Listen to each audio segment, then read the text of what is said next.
the audio's not good, we'll have to go downstairs. Alright, we'll try that. Are we on? Are we up? I hope so. Public view, there you go. Hello, can anyone see us? Hey everyone! Where are we, mate? Can you see us? I hope so. Hello, can anyone see us? Oh, okay. Hello. I think we're up. Hi! Hey everyone! I'll put that on because otherwise we're going to get alarmed. Yeah, okay. So, hello beautiful people from... We're in Marsh Harbour, in the Abacos. And can we ask you guys what the audio is like? Because it's very windy and there's lots of kind of, I feel like maybe there's a lot of background noise. So. Someone says, Barry says, good pictures, good sound. There you go. Okay, cool, excellent. If the wind picks up and it starts to get a little bit There's no wind gusty. It's fine. We've got all the windshields up. It's good. Okay, alright then. I was just worried. Audio So, is okay.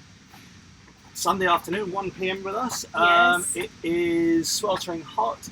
The wind is picking up, and we have run to Marsh Harbour because the weather forecast is saying that it's going to be awful tonight. Yeah, there's going to be some thunderstorms and squalls coming through, but that's okay because our rainwater or our water tank is half empty anyway. So we're going to attempt to try and fill it up. We will. We filled up half a water tank in an hour last time we did this. Yeah, so we're going to get some pretty heavy rain overnight, which is fine.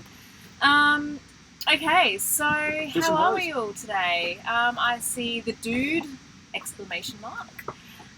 Captain Scurvy, hello. James, Ted, Hal, Live Splendid from Mississippi, Barry, Ed, County Diggers, That's pretty cool. Richard, Greg Jones, Mike. Hello everyone.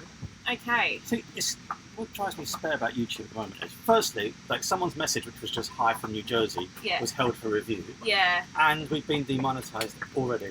Really? How could that possibly be? Because I think probably there's a bikini shot, which they're just YouTube. I don't know. That doesn't make any sense. There we go. Whatever. Anyway. Okay, so I think some of you guys have had some bad weather as well, according to the comments. Apparently, Michigan's having some bad weather. So where are you all from? We've got Denmark, we've got Mauritius, we've got Valencia, California, someone from Argentina. That's pretty cool. Florida. Stephanie from St. Augustine. Know it well. North Carolina, Sarasota, Toronto, Santa Cruz. This is cool. The UK. This is why I love this thing. This is the thing. This is the thing that we kind of really love the most about this live stuff. Yeah. There's like a party of people that don't know each other. Yeah. Plymouth. Oh, it's all going too Bosnia. quickly. Bosnia. That's awesome. All right. Quite a few people from Florida. Quite a few people from Canada, which is awesome. I think in Australia it's middle of the night, so I don't think we're going to get anyone. All from, the Aussies, all the insomniacs. Yeah, all the people working on night shift and watching YouTube. Anyway, so what have we been up to? We have spent the last couple of... We saw you a couple of weeks ago. What have we done? We have just spent a couple of weeks not doing a lot. Actually, we've been doing a lot of editing. Yes. We have got so much to do this season. We've kind of started the season a little bit late, but the season's going to run later. For those of you who do so, you'll know that most areas, like the Bahamas and the Caribbean, has a season, which is actually dictated for most people by hurricane season, which is dictated by insurance companies. So from our insurance company, it's the 1st of December through the 1st of July is their... We're allowed to set. We're allowed to be in this area. Zone. So you have to leave the area. Anyway, we started late. We didn't start till beginning of March, really. And then we're going back to Europe, which basically means we're going to be sailing till probably October. Which is exciting. So yeah, so that's cool. So we're going to have a longer season. We'll be about sailing, and we're going to try and run videos through till 2019. I think we've got to the point, and let's see if you agree with me on this, where last year was our first year doing YouTube. Like, for those of you who don't know this story, literally we flew back through Singapore from Australia and bought a camera in Singapore because we had time to kill. We had 2 days to kill, so we bought like a $300 camera and thought, shall we start doing videos? And it's not a joke when we said we just thought we did it for fun, and then the channel kind of took off. And now we're like, maybe we should actually start putting our backs into it a little bit. So it's kind of, we're going to try and do a lot more, and there's, you know, we'll talk about the technical stuff.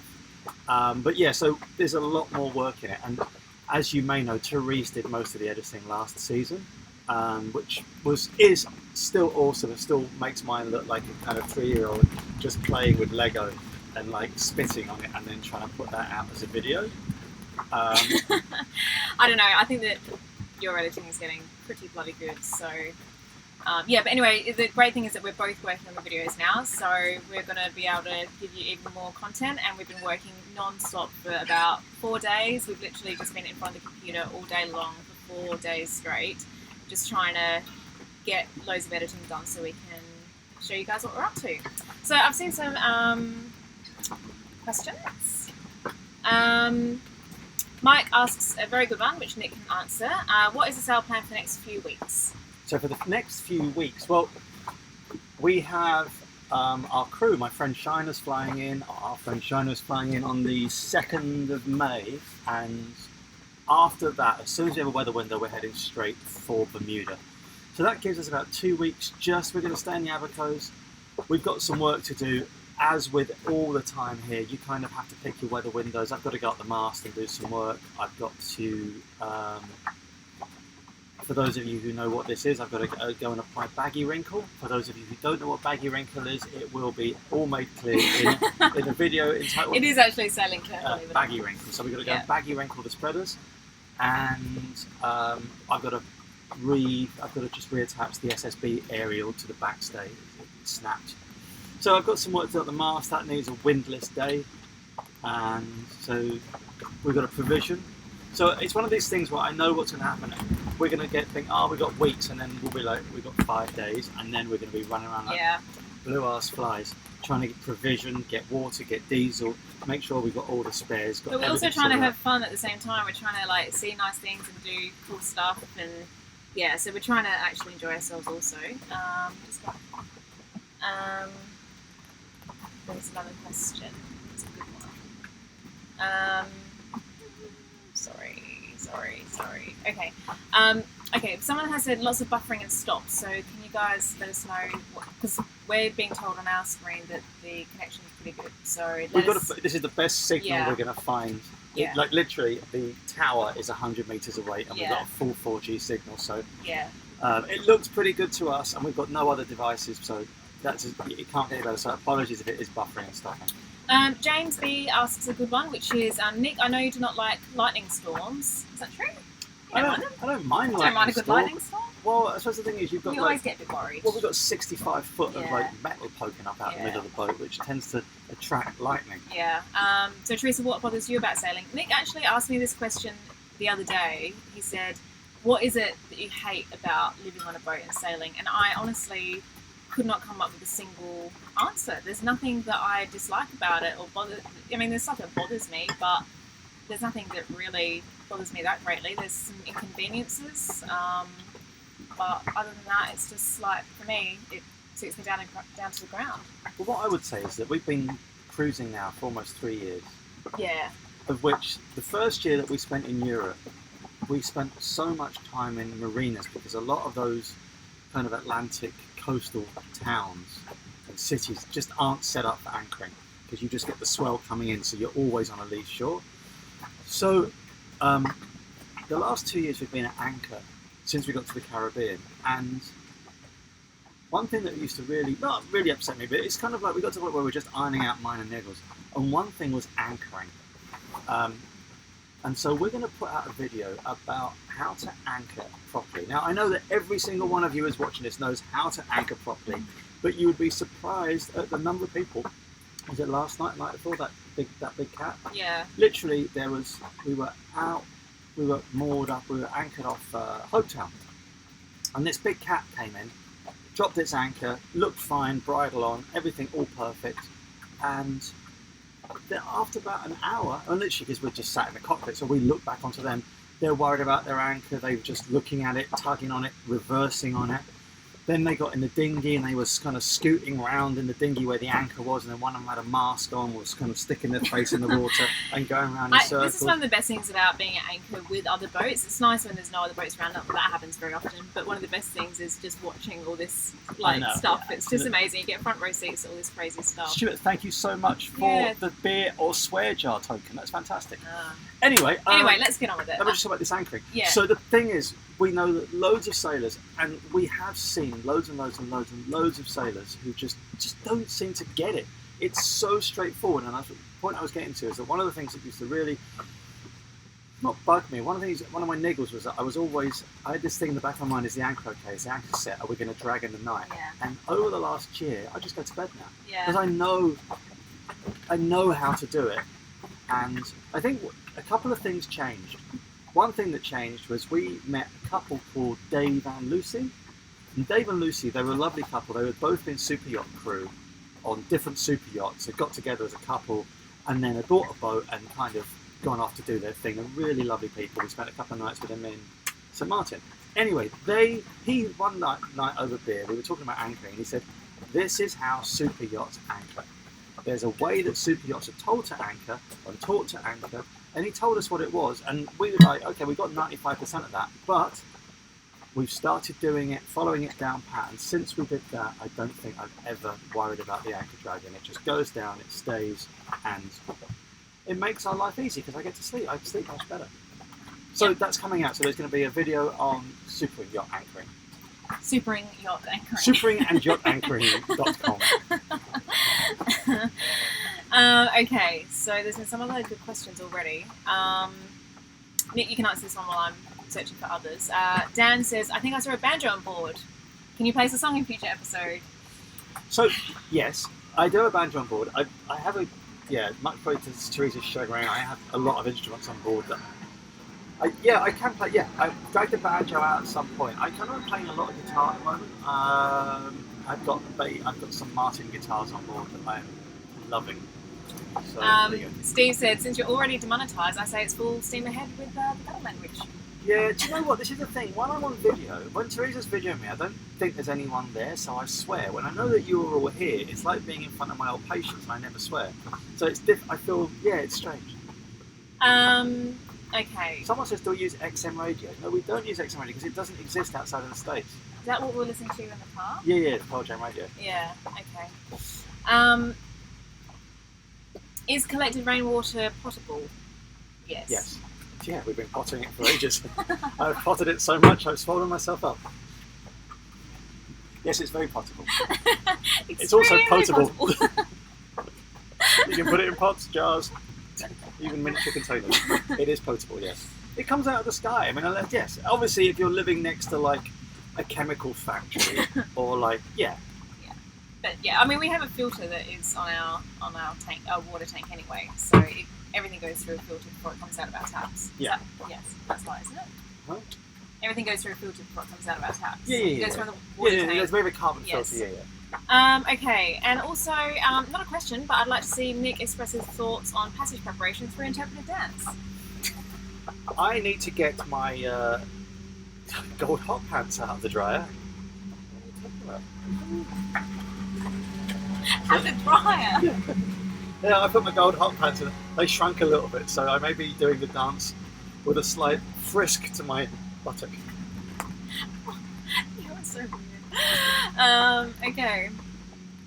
Right, let's try and come up with some sensible questions.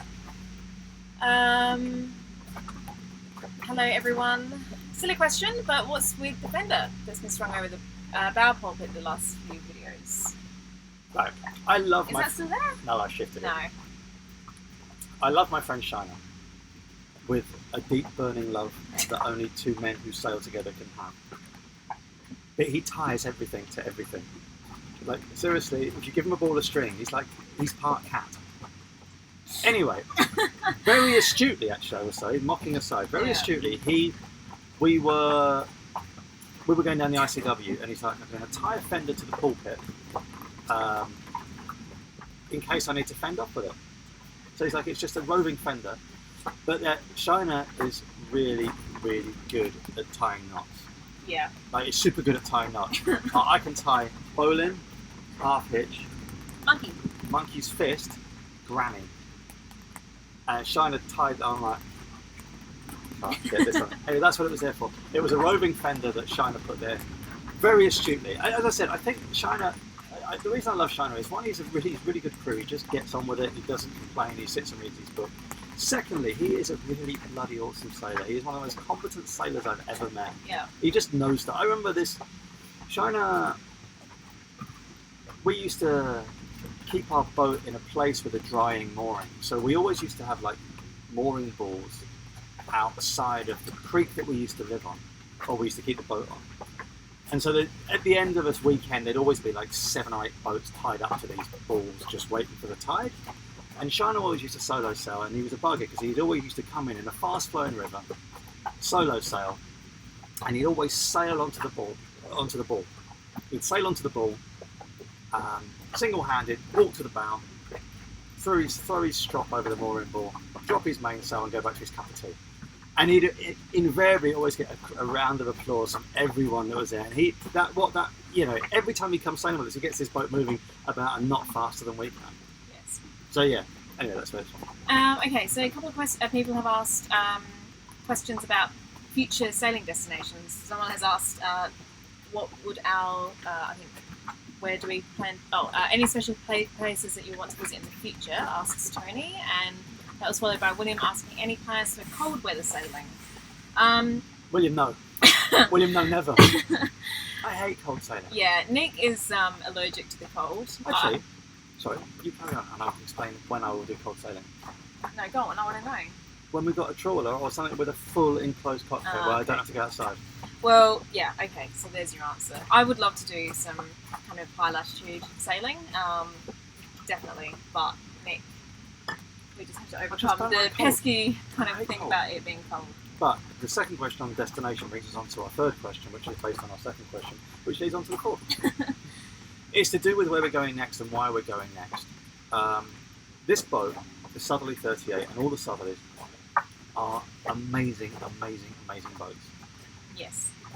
And they are, I've never known a boat, a monohull, more well suited to the Bahamas and the Caribbean and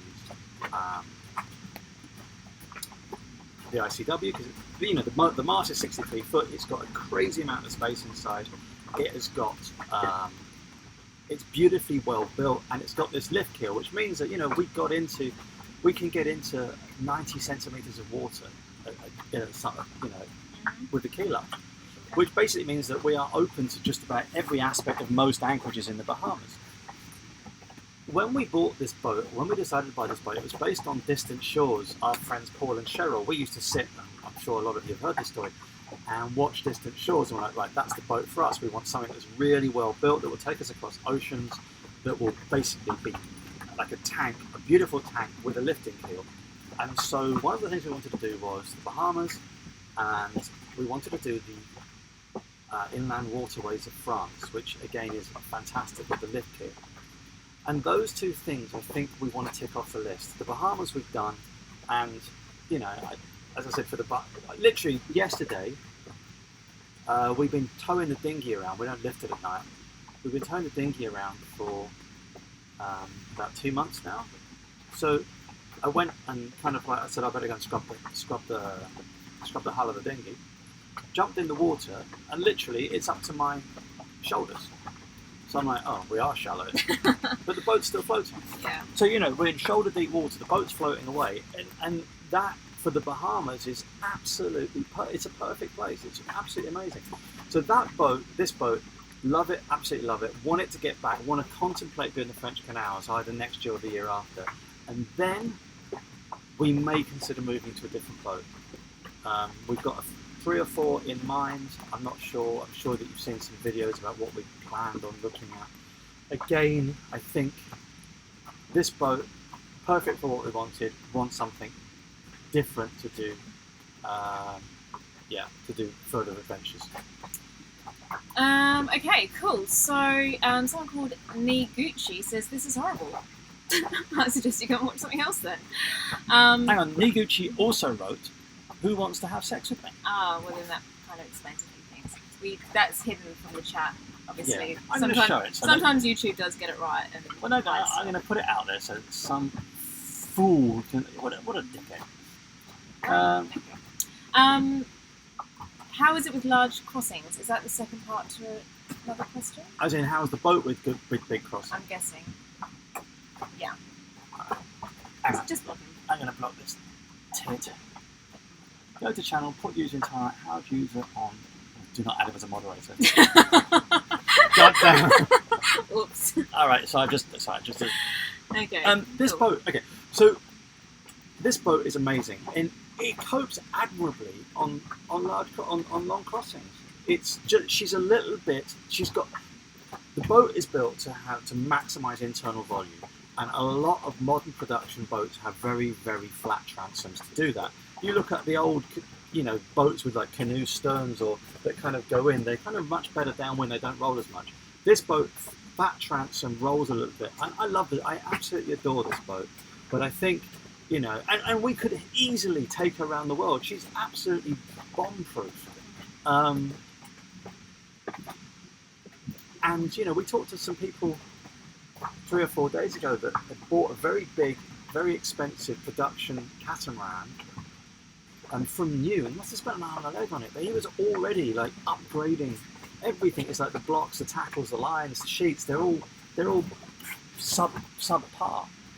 And I want to replace them before I go further afield. And I'm like, well, they don't just skimp on that, mate. They don't just skimp on the blocks and the lines, they skimp on everything. So there you go. Steve Haberman asks a very good question. He says, I'm planning to do what you're doing in about a year, but I'm wondering if you ever have feelings or regrets that you're wasting your life. Honest question, not being obnoxious. That isn't an obnoxious question. I think it's a good one. The honest answer is, I think we all have doubts at some point. I have a friend... No, it is not. Okay, I thought I can do that.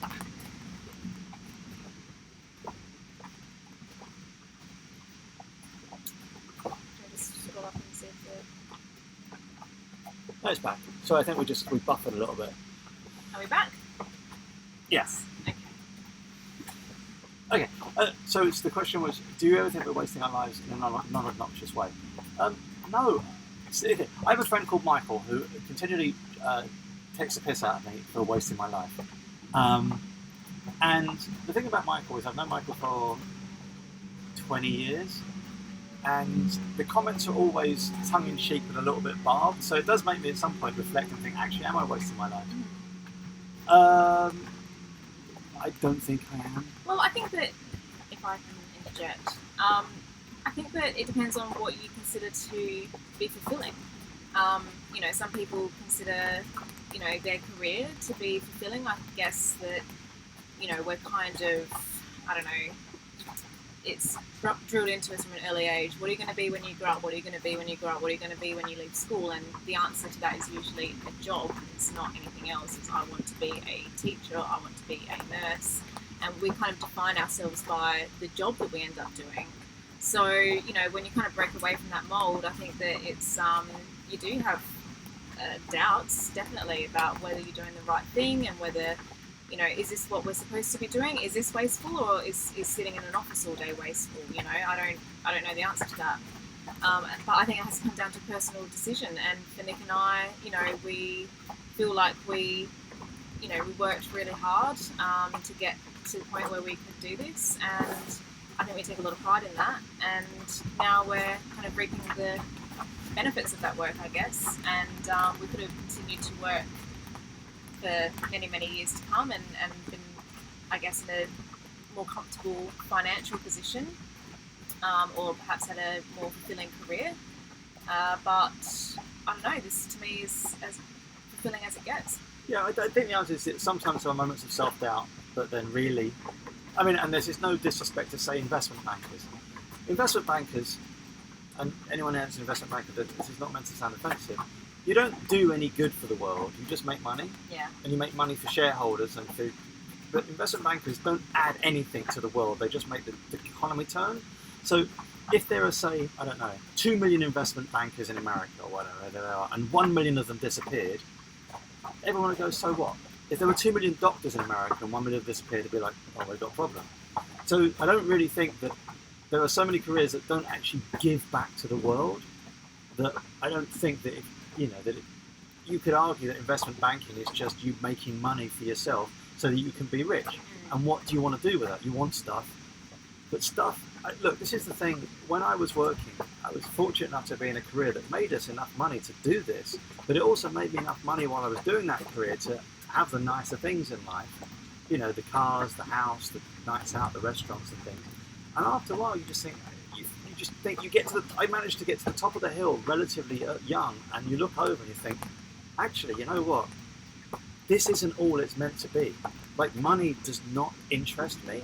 Now, that's not for everyone. There are people who are very, very, very powerful. The most powerful people in America who just chase money constantly. It's all about how much money, how much wealth you've got. And that's despite the fact that they have more money they could possibly understand. But the thing is, if you chase money, you are never going to be happy. Yeah. And this may sound like some old hippie, but look, this is the thing, right? We know so much. We're talking about Dave, the super yacht captain, or the super yacht skipper, his first mate. And he was saying that in super yacht worlds, everything comes down to like how much money you have and how much money you waste and how much money you can just spend on stupid stuff. And so we go to places like St. Bart's or St. Martin and you'll see a 100-foot super yacht just moored up, worth like crazy amounts of millions. And next to it will be a 110-foot super yacht. And you're going to think, shit, that man's got a bigger yacht than me, and it's going to eat away at you.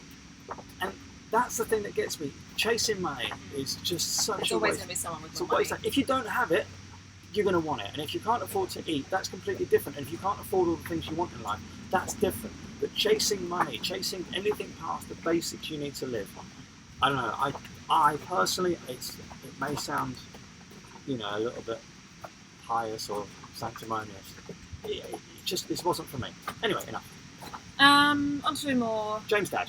Pragmatic matters. James' dad. Who's that? There. Oh, right.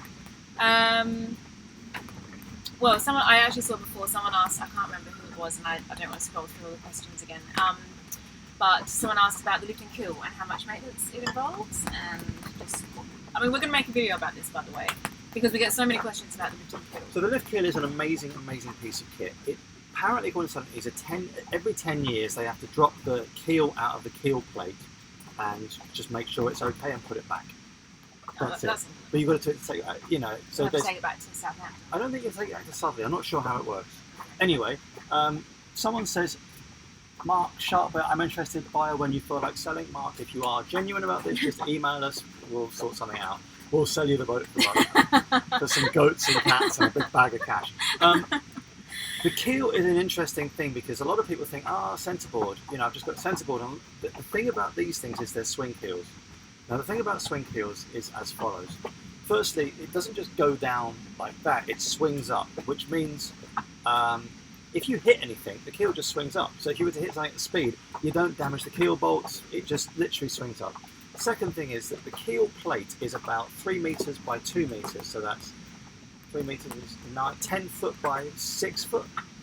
And it's about 2 inches of cast iron with the keel inside it. So when you put the keel up, I think you only lose 5 degrees off the angle of vanishing stability. So it is a really stable boat. She's super stable. So with centerboards, there's no plate. There's lots of different types of ways you can change the draft of a keel. Some, I think Oyster and I think Gunboat or Gunfleet, they have like a stub keel with another bit of keel that drops through. The southerly is a unique thing. Ovni have got, I'm not sure what Ovni have got. I think they've got a drop keel as well. But the fact that you can dry this boat out. Look, I said this to Therese the other day. I would be really hard pushed to buy a non-lifting keel boat again, because it has dug us out of so many scrapes based on our own shabby navigation. Or you go aground, or you can get, literally, I remember we were beating down the coast, the Kent coast, trying to get into Dover. The weather was really kicking up, and we phoned the harbour master, and it's like, you can't get in. There's the inner port of Dover. He's like, what do you draw on, with the keel up, a metre? And he's like, yeah, come straight in. Yeah. It has dug us out of so many problems. In fact, this is about 3 weeks ago. We were over at Hopetown, And we saw this big oyster come, and I'm like, how has that oyster got in there? Beautiful boat, and it was in past the catamarans, and we saw it there for 3 or 4 days. And then as we were coming out of Folkestone in the dinghy, I'm like, that's a bloody southerly. It was a southerly 535, of which there are only 2, and we met them, really lovely Argentinian couple in Lanzarote. So, even with a 53-foot boat, they could get into a metre anchorage and then a metre in depth, so 3 foot in depth, and then they go off, they drop the keel, it's 10 foot, and they're like pointing at 30 degrees, in the Southern Ocean. Beautiful thing. Okay, so James has reminded us what's on your shortlist for replacement boats. Do we want to talk about that? I don't know whether... We can talk about it, and then in 3 years' time or 2 years' time or 1 year's time, we'll probably end up doing something else. So I think all I would say about this is that we will look at just about any boat. Having owned boats for 10 years now, if I had a budget of, say, I don't know, X number of pounds or dollars, and I had the choice between a brand new production yacht or an older non-production yacht, I would always go for the older non-production yacht. Because once you take the mast off and the stays off and you take all the electronics off, it's the value of the hull and the cabinetry and the joinery and how that was all put together that actually holds its value. You're looking, if I was to strip everything out of this yacht that wasn't built by Southerly, cockpit cushions made by me, but things like the cooker made by Plastimo, all the electronics made by Garmin, the mast made by Selden, the sails made by North. These are all replaceable items, but the actual hull and the cabinetry can't be changed. And we've been on some beautiful boats, 20, 30 years of age, that were good quality boats, and they are where they are well maintained. You can see how much effort went into this, and they've got another 30 years left in them. Yeah, and then you go on to a production boat that's 5 years old, and you're like, blimey. Well, we went on to that. Well, not Brewer, what was it? A Tartan 38 the other week. Yes. We went to a 1988 Tartan 38. And it was Tartan. Okay. And so 88, so that's what? It's 40 years old. No, 30 years old. Yeah. Math boy. Do some math. So this 30-year-old boat, and the damn thing was immaculate, and it was such a beautiful boat, and the owners over the years had put amazing kit on it and upgraded lots of things, but intrinsically, the cabinetry, the hull shape, the hull design were the same. All of that to say, we probably wouldn't be getting a production boat. Yeah. Okay, ever consider sailing to Hawaii? I don't know, there's nothing that's not on the list, mate. Yes. Like, everything's on the list. James, Dad, would you consider a cat? Yes, we would consider a cat, but only certain cats.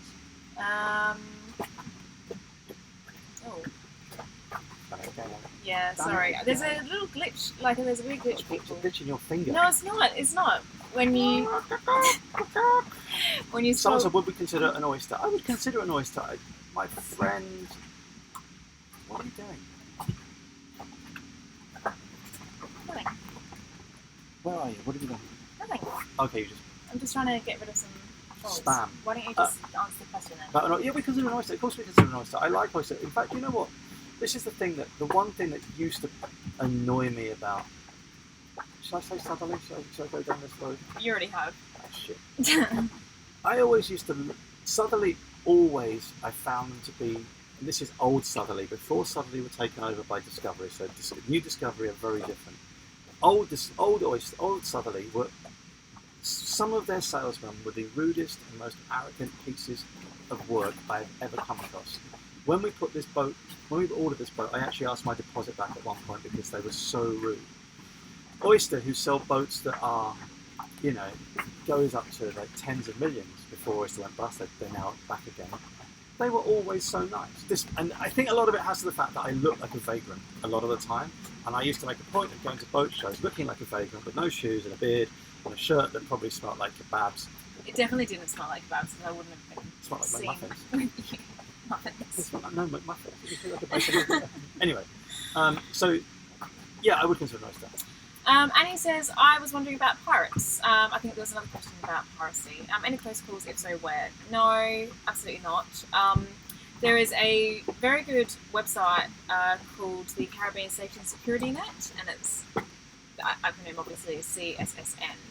and it has an interactive map where you can actually look at all reported safety and security incidents in the Caribbean. And when I say Caribbean, I mean in the Caribbean Sea, so Central America, Panama, Colombia, as well as all the Leewards and the Windwards, Puerto Rico, the Virgins, Bahamas, etc., the entire region, Mexico. You can look at all the safety and security incidents that have been reported by people on private yachts.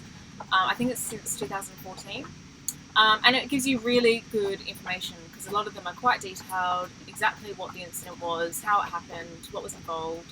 And it ranges from, there is some piracy, I think it's off the coast of, mainly off the coast of Nicaragua.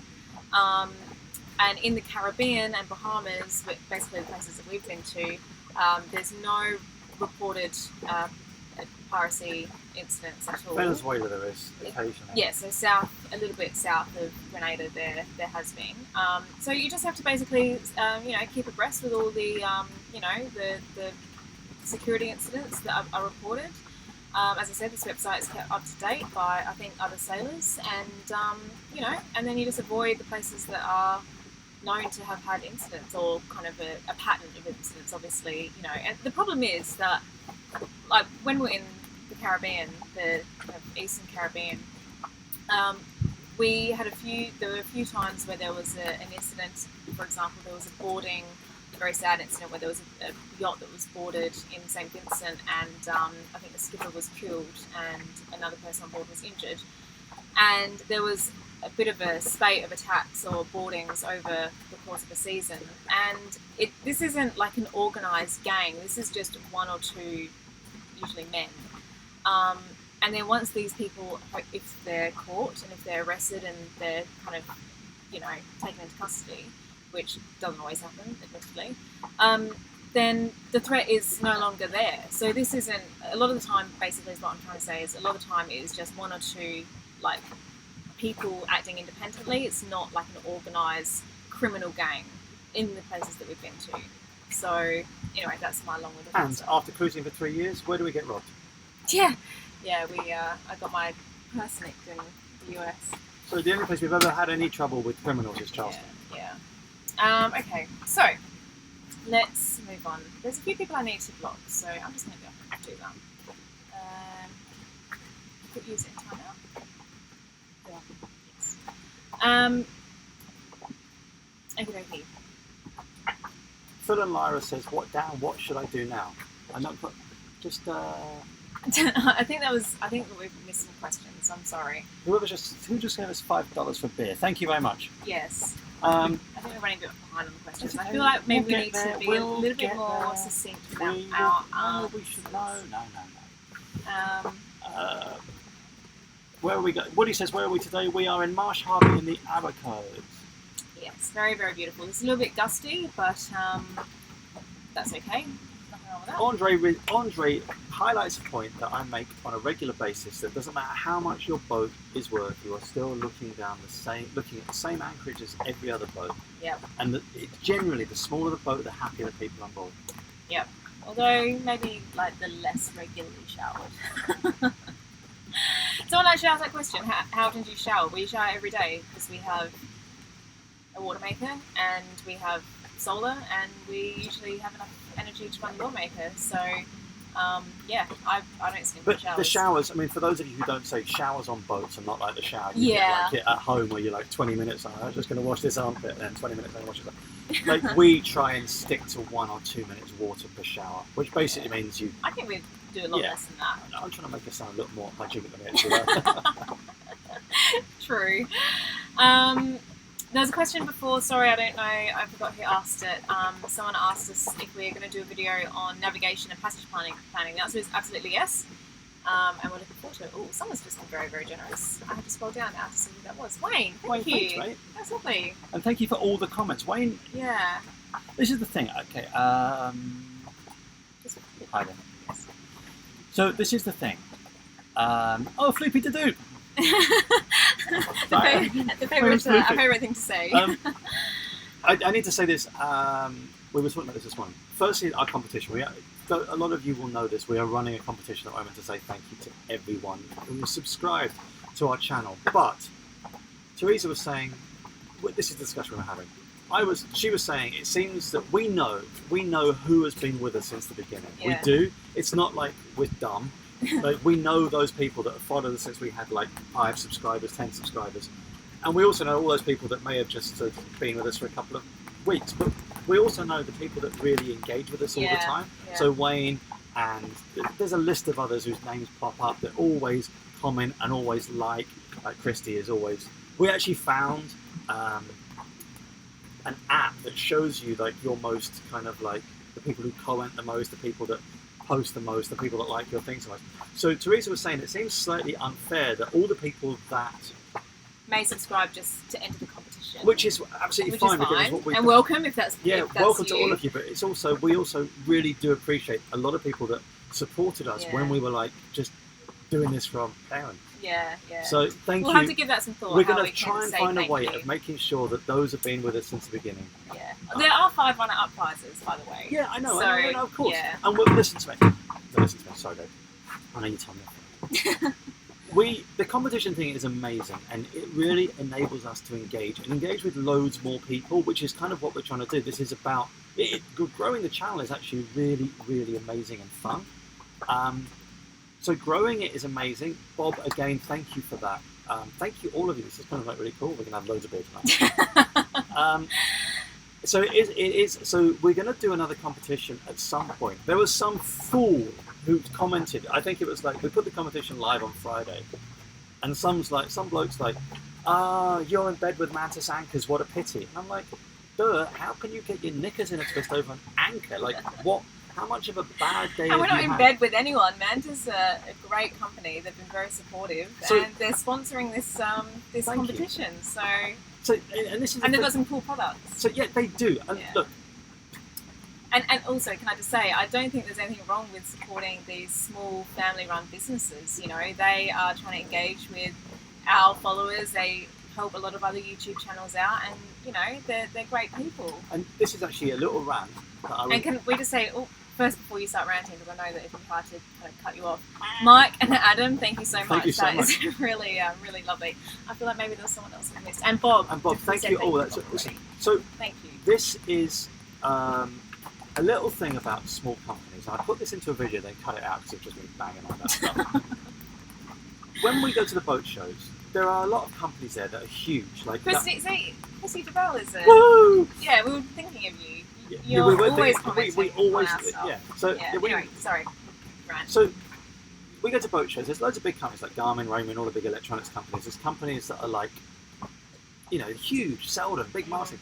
But most of the companies, including a lot of the yacht builders, are small to medium-sized companies that have got small workforces. And you take a company like Mantis. Now, I can relate to this because I used to own a business. I used to own a dental practice, for those of you who don't know. But I took so much pride in looking after my patients, in making sure that they had a beautiful surgery, beautiful kind of like reception room. It was all designed, that we had fresh coffee. I put so much love into everything that I could do. And we see so many small companies that make anchors or that make products for boats that really love what they do. And so when someone says to us, and we've had sail makers, things that make canvas, people that make bags, people that make those sports seats. They're like, do you want our product? Do you want this? Do you want to look at it for us? We turn a lot of it down, actually.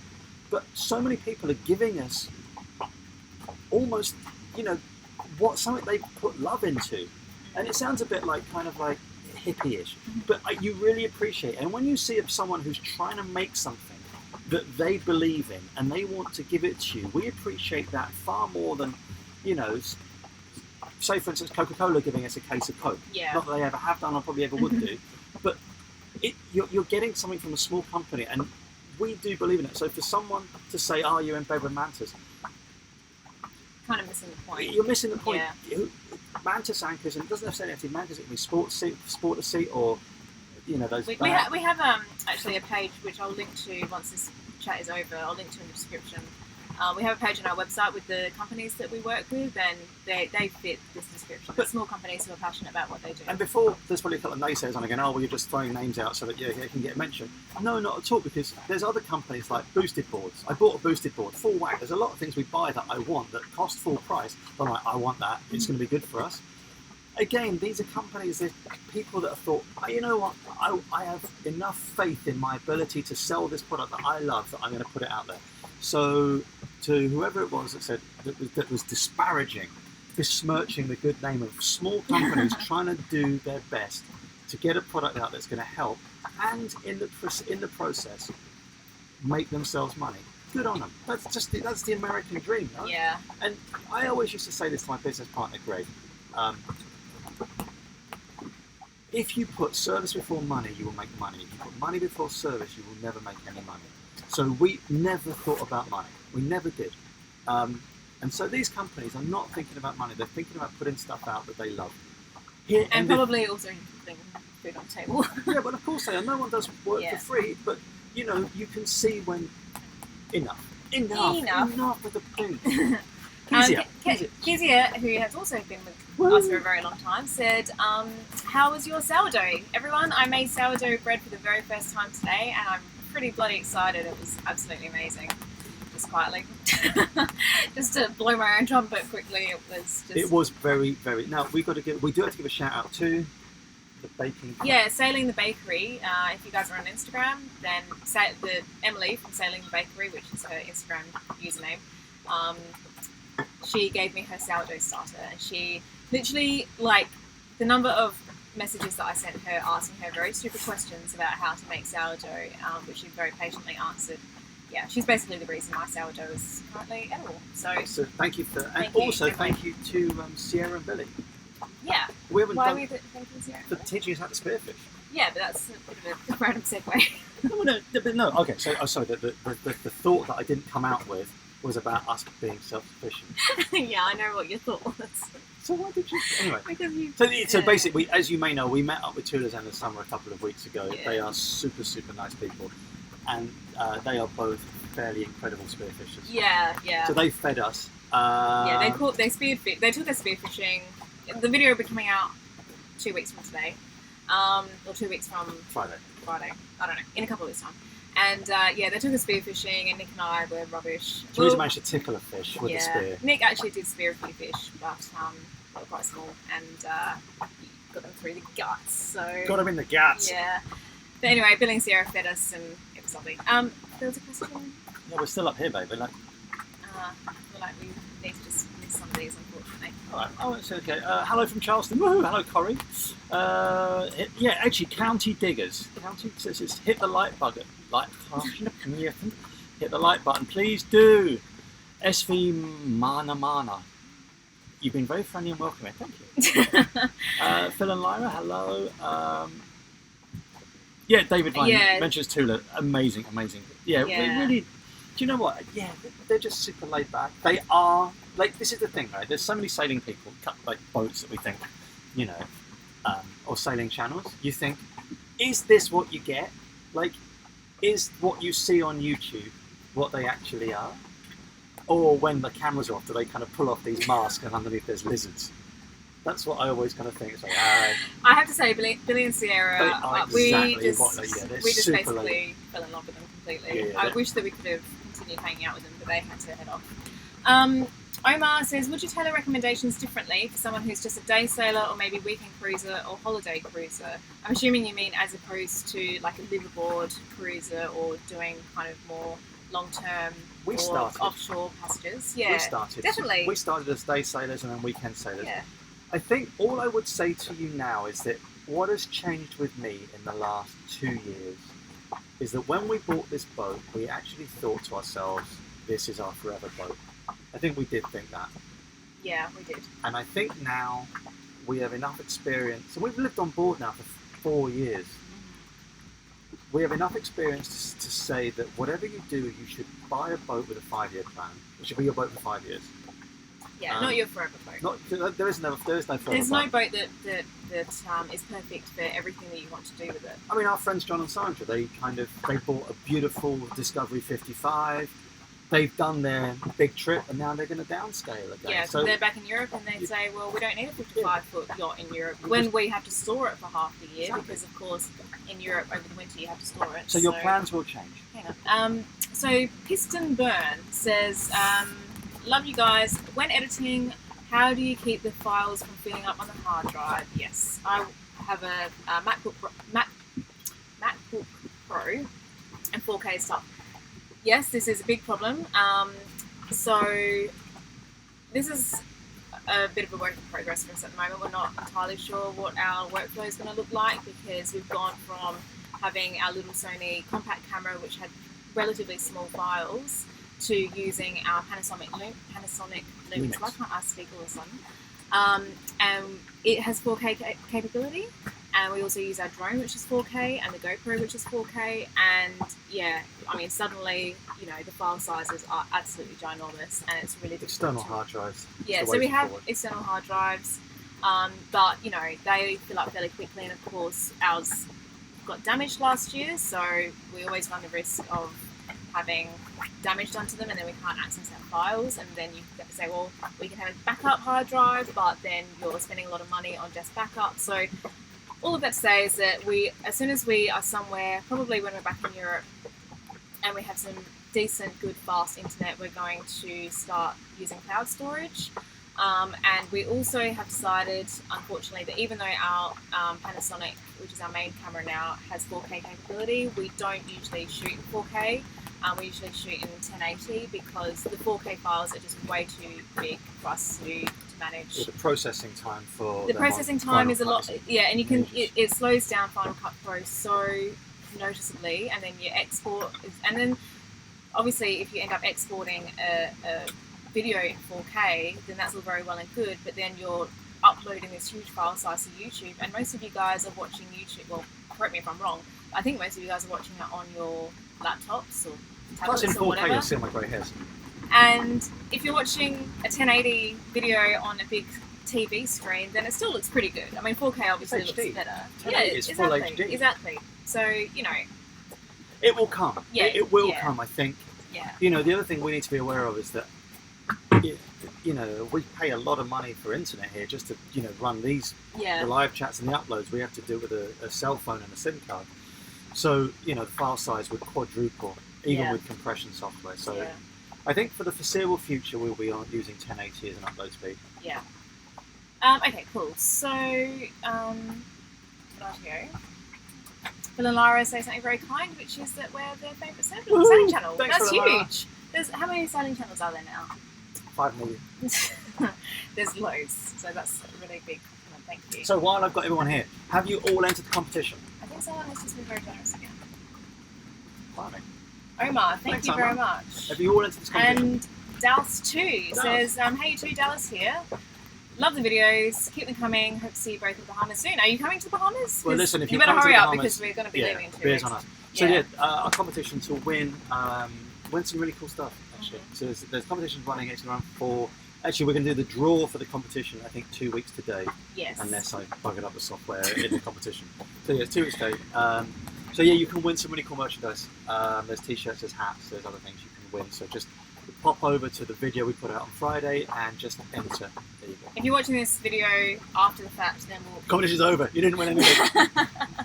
No, we'll put it like the details in the description, so you can just read the description. SV, although how long have we been going now? For like an hour.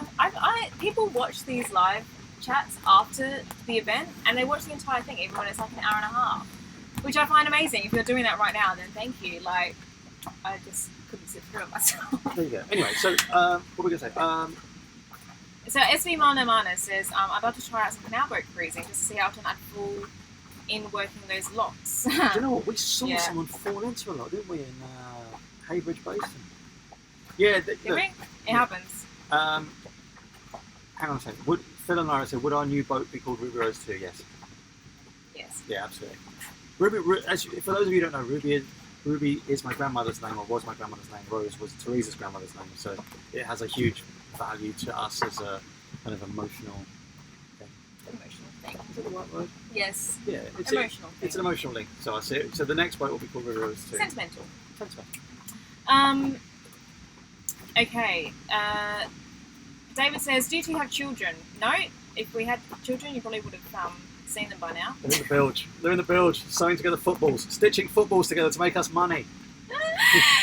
Do they? Obviously, yeah. No, we don't have children. So the rest of that question is James Case Madge says, thoughts on the Moody 54DS? Okay. Moody's, old Moody's were amazing boats. Moody was built by hands. We used to own a hands. I've seen them. I'd want to go and look at the build quality. If the hands allow Moody to keep up the quality of old Moody, then I'd be more than happy with it. It is a strange looking boat, that's what I would say. We saw one, there was one actually in St. Lucia, a Jamaican registered one. It just don't look right, mate. Yeah. And he says, I would like to get started, I would like to get a YouTube channel started. What did you use to edit when you were first learning? Well, it depends what you have, as in what computer you have. If you have a MacBook or an Apple computer of any kind, then you can use the Apple software, which is called iMovie, which is really easy to use. It's beginner friendly. It's free. I think it's £10 if you've got an older Mac. Oh, okay. Yeah, it's cheap. It's either free or it's cheap. Yeah. It's £10. Otherwise, if you've got a PC or any other type of computer, then I think that you have to use the Adobe suite. I don't think that iMovie is compatible with PCs. So I don't know anything about Adobe, but if you do have a Mac, then iMovie is great. We used it for like the first season of our YouTube channel, so it works really well. Adam says, "I plan to work abroad. How often do you have Wi-Fi?" Adam, it completely depends on where you're planning to go. So, we've been to places where we've literally had no internet, and we'll never have internet, and we could pay all the money in the whole wide world, and we would just be totally without internet. Although, Iridium have launched a new service, or will be launching a new service, which is meant to give 4G broadband everywhere in the world. Yeah, I don't know how much it costs. At a reduced cost, because you can get it at the moment, but it's just crazy prices. Yeah. How much time a week do you spend on YouTube and social media after sailing Seal 3? Thursday, I started work at 9 o'clock and I finished at 5. That was on editing one video. Yeah, we spend, I would say, each. I personally probably spend, I don't know, I feel like this week I've spent at least 30 hours. Yeah, about But some weeks we don't do much editing, we do a lot of filming. So, I don't know, I would say it's not quite a full-time job, but it's definitely... It's getting that way. Yeah, it will do. Definitely a part-time job. And a couple of weeks ago, there was, Billion Sierra anchored over one side of this of Hopetown in this beautiful crystal clear water. There's us anchored like 100 metres away. We're both, all four of us, in our respective boats, editing all day. Yeah. So you get to paradise, it's like, we've got editing to do. But love it. I'm not bitching about it, I promise you. I know I whine, but this is, yeah. Okay, would you mind, Jonathan says, would you mind commenting on your opinion of the different island groups of the Bahamas? What are the differences between the Exumas, Berries, Abacos? What did you prefer? Well, we haven't been to Berries, unfortunately. We haven't had time to go everywhere. Where we have been has been the outer islands. We've been to the Exumas. We visited very, very briefly Eleuthera, and obviously we're in the Abacos. I think that the most popular island groups are the Abacos and the Exumas. I think that's fair to say, and they are quite different. They're both very charming in their own way. I think the Exumas is very special in terms of natural beauty. What I found surprising about the Exumas is that most of the Exumas are not populated, or if they are populated, it's very, very sparsely. So you'll be in an anchorage and there might be one or two other boats with you, but there's nothing ashore. It's just natural beauty. There are some villages in the Exumas, but they're few and far between. The Abacos is kind of the opposite. It is very beautiful, but it's got a lot happening ashore. So there's lots of bars and restaurants, and it's just generally more populated, a bit more touristy. Like Hopetown, for example, is very, very beautiful, very picturesque. But it's a tourist resort. So it kind of just depends on what you want. If you're coming out for a cruising or like a charter holiday, if you want just kind of to have the sense of isolation and just beautiful water and snorkeling and beaches and not have anything ashore that like any bars or restaurants or anything, then I would say the Exumas. But if you're kind of the type of person who wants to sit in a bar and have some drinks and have some meals out and chat to other people and all that kind of stuff, then the Abacos is probably for you. And I can't comment on the berries. The outer islands are also very beautiful, but they're much more basic. And Eleuthera, we literally spent like 2 nights there in one of the anchorages. I can't really comment on that. Nick is still here. I think he's just getting some power for the laptop sorted. Okie dokie.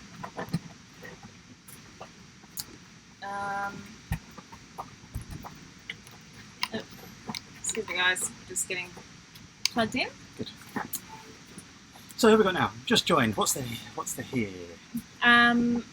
Okay. So Martin says, "Hi guys, I've got a question. How have you found the cheapest and most efficient way of getting money into different currencies without paying too much in bank fees, poor exchange rates, etc.?" Okay. We use FairFX cards. Yeah. Now that's an English system. There must be an American one. They're called cash cards. They're cash cards that you charge up. We have 3 of them. One of them is a pound to euros. One of them is a pound to dollars. And one of them is just called a GB card, which is for all the other currencies. So what those cards do is they charge you.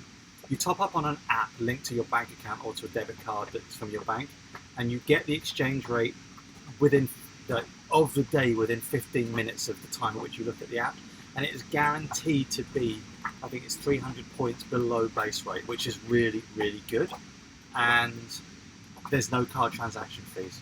Yeah. So it's a really clever system. Yeah. So yeah, we use FairFX cards for everything. Yeah.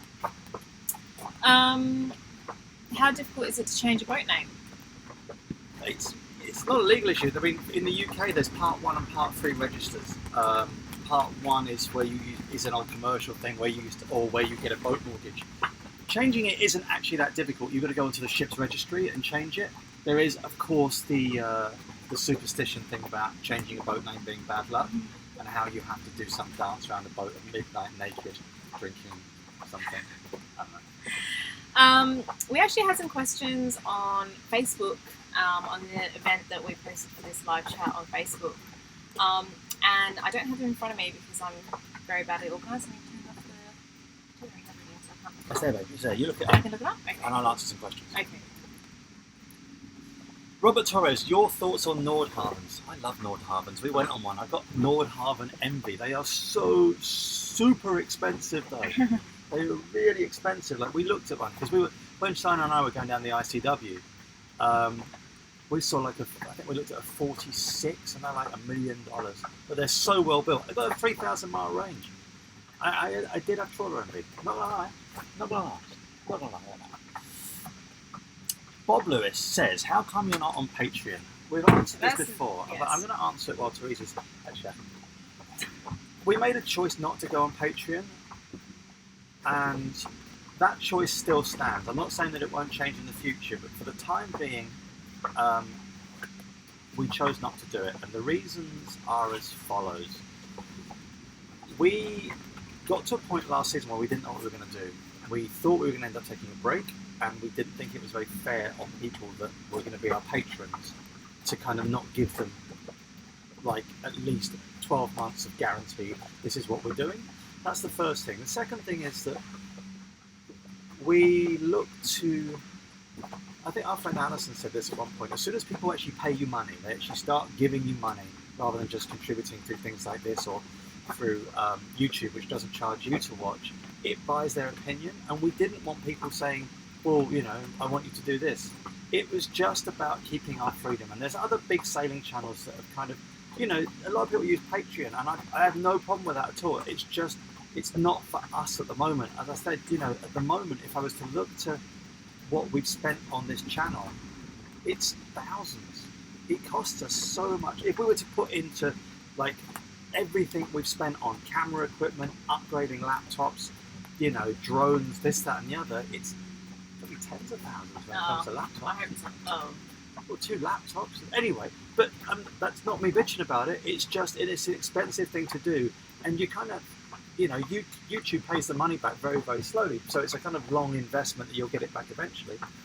So we're not on Patreon because, one, I think we weren't sure what we were going to do. Now we are. We know what we're doing. Still doesn't change what we're doing on Patreon. I also think we'll probably wait on for a while. And We know a lot of people on Patreon that get a lot of stick for being on Patreon, and I just can't bother with agree. Is that fair to? Yeah, it's multifactorial. Yeah. We need to say a big thank you to someone who's just. Okay, yeah. So who are we going to say thank you? We're going to. No, stay with. There? I think so.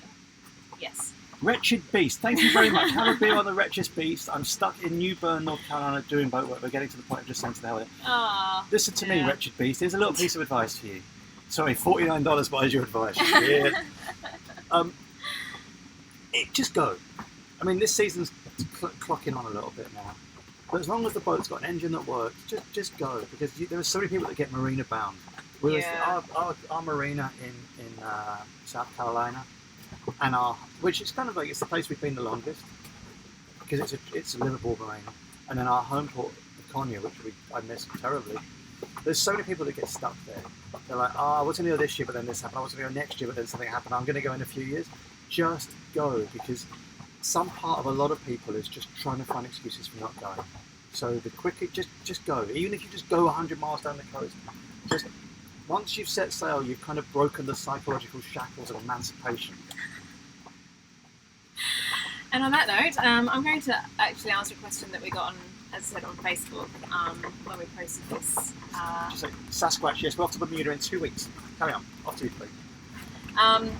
Which is from Amy Riggin, and I don't know if Amy's watching at the moment, but hopefully she watches it at some point so she gets the answer to her question, which was, I would love to hear about your favourite meals to cook on board. Okay, there are two parts to that question. So the first part is, I'd love to hear about your favourite meals to cook on board. Well, we cook so much. There's so much variance in our in what we cook. I think that's just depends on the weather. Exactly, it depends on the weather. It depends on our location. Depends what ingredients you can get. When it's called gnocchi bolognese, but homemade bolognese sauce with gnocchi and fresh parmesan. Oh, I made a really nice pasta last night. You did. Did I? Yes. Hang on. Was that a double? Hang on. Wait, what? Anyway. It's your head hurting. Yes. Here, I don't fancy gnocchi alla bolognese. No. Grilled fish is nice. Yes. The grilled fish was good. JJ Coronet says, I watched the Soggy Dollar Bar live stream. Have you been there? Yes, we have. Certainly have. Okay, so Amy also asked, I'd like to hear about... Sorry, Amy, that was a terrible answer to your question, but I don't know. That's a hard question to answer, so I'll have to give that some thought. She says, I'd also like to hear about how you go about medical care when cruising. Luckily, we haven't had to kind of access much medical care yet, and I hope that trend continues. We're going back to Europe, which means that we will be covered for medical care in Europe because Nick is European, and I hope that I can speak back up of that. How'd you do, Roger? Yes. No, we've both got, what are they called? The cards? You want to let them know. Yeah, so we both got cards that give us medical care in Europe. But further abroad, we have medical insurance like everyone else. Yeah. So John Pepper says, how critical is it to have a water maker in this area? It's not critical, and there's places that you can fill up with water. Like if you go to fuel stations, to pick up diesel, they've normally got water they'll sell you. But it's not. I think we only filled up with water once, and that was in St Martin because the lagoon was too filthy to run the water maker, and that was 8 cents a litre. So, so that 8 cents a litre. What you work it out, but it's just more independence. Would I fit one again? Yes. Would I fit the same water maker again if I fit the boat out? No, I wouldn't. I'm not. That's an error on my part. It's just didn't understand it enough about. We had never been cruising before, so we didn't know what it would be like. So, McRae Rambert says, when will Nick do more naked maintenance? Nick? It's your lucky afternoon. Time to whip out a spanner in there. Darcy says, did you do any offshore sailing before Ruby Rose? No. Well, we went to France. Well, we did. It's not really offshore, because it's crossing the channel offshore. We crossed the Bay of Biscay. Not before Ruby Rose. No, we had this boat. Yeah, no, we haven't.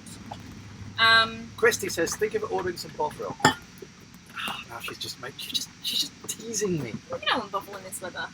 I don't have a bovril, no, actually. There's a bigger bovril. There's no bovril. Isn't there? Ooh, finish that. Well, how are you going to survive your offshore passages without bovril? This is why I bought miniature beef stock cubes. Oh, okay. But it's not going to be like bovril. Yeah. Actually, no, tell you what we do. Shannon's bringing some out. Oh, he is. Oh, no, it's going out of hand luggage. I Made to find lots of little jars of bovril. Remind me to email Shiner and ask him to bring a small jar of bovril. I will not remind you of that. Okay, another question that we got on Facebook that I do want to answer because these guys did take the time to ask these questions on Facebook. Dave Barner asked, which one of the Caribbean islands was your favourite? That's a really difficult question to answer. Nick says Martinique. Always say Martinique. I love Martinique. It's France. It's just a hot tropical France. It's beautiful. The people are lovely. There's a massive hypermarket. The anchorages are amazing. We found the best food we've had in the Caribbean there. Martinique was very lovely. We found that bloke selling marlin fillets at $1 a steak, just chopping off a marlin. We did some amazing snorkeling there. Yeah. What's Martinique not to like about Martinique? Nothing's not like. I loved St. Lucia. I loved the Saints. They were lovely. Okay, two things about St. Lucia. I agree. St. Lucia was amazing. And St. Lucia holds for me still the best curry I've ever had. Oh, yes. And the best pizza. And I'm Italian. Yes. I think the best pizza I've had in the last 2 or 3 years in St. Lucia. Yeah. Nuts. Yeah. I think St. Lucia holds a fond spot for us because it was where we made land for Yeah. our We spent a long time there as well.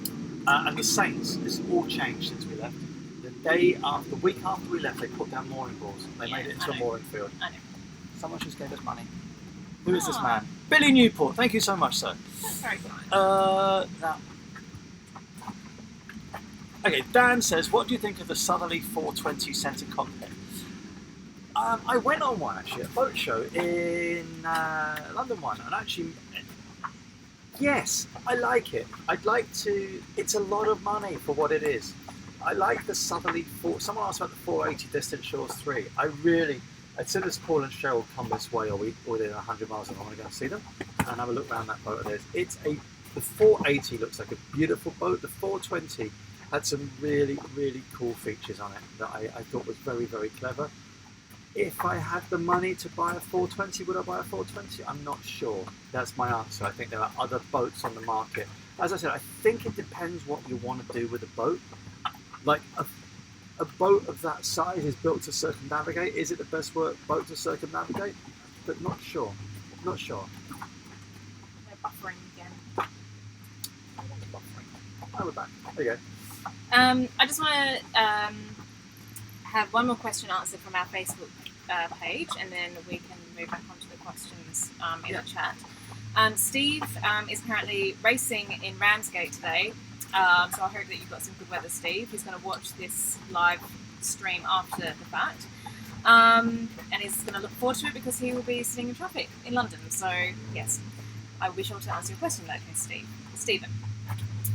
He says he's got a question about money. He says, Once you ask that, I'll answer this question to kick Eve Lemaine for being cheeky. how do you get hold of your cash? We've kind of half answered this question already.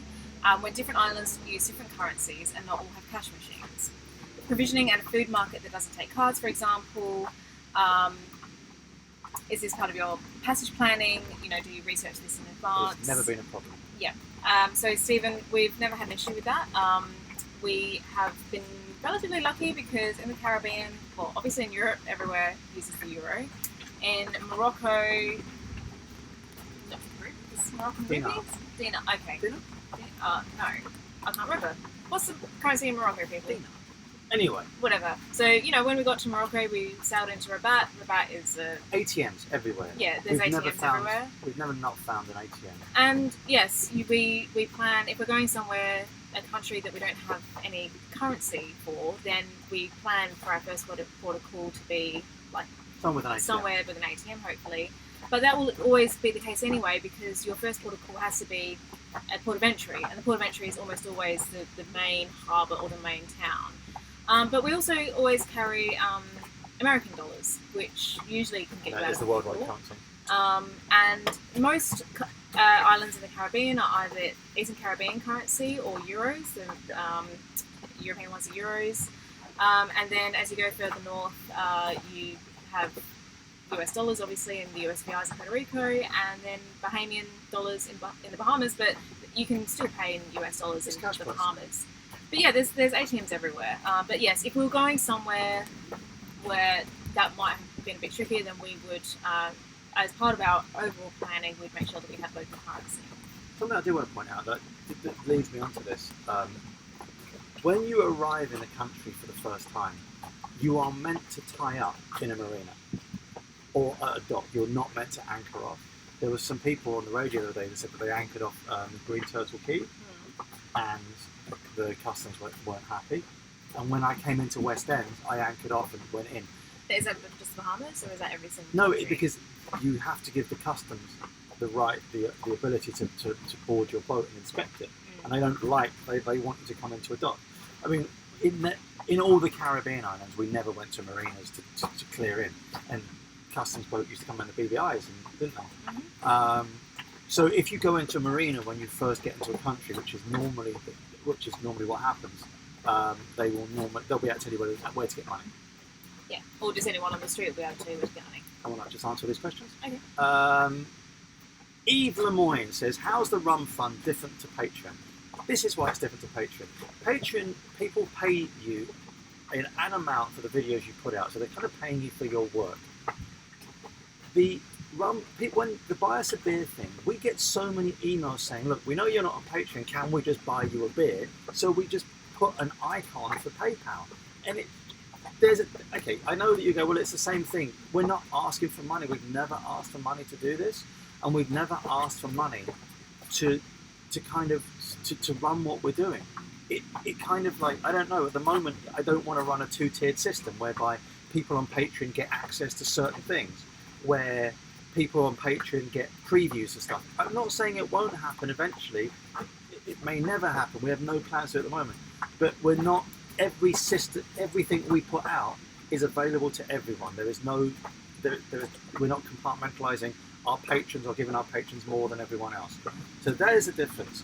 Everyone gets access to everything. We don't ask for money, but we get a lot of requests saying, "Can we buy you a beer?" So that's how it's different. Eve, if you're still watching, let me know if that satisfies your answer. And David asks, no, hang on a second. Dowsty says, "Any word from Bo and Alison?" Not for about a month. Bo put a thing on Instagram out the other day showing his boat in slings going off. I know it's up for sale. I feel very, very sorry for Bo that he's selling his boat. Yeah, he's a good sailor. Bo is a very competent sailor, and I hope that he gets on the water again soon. Flippy the two. What else we got now, Therese?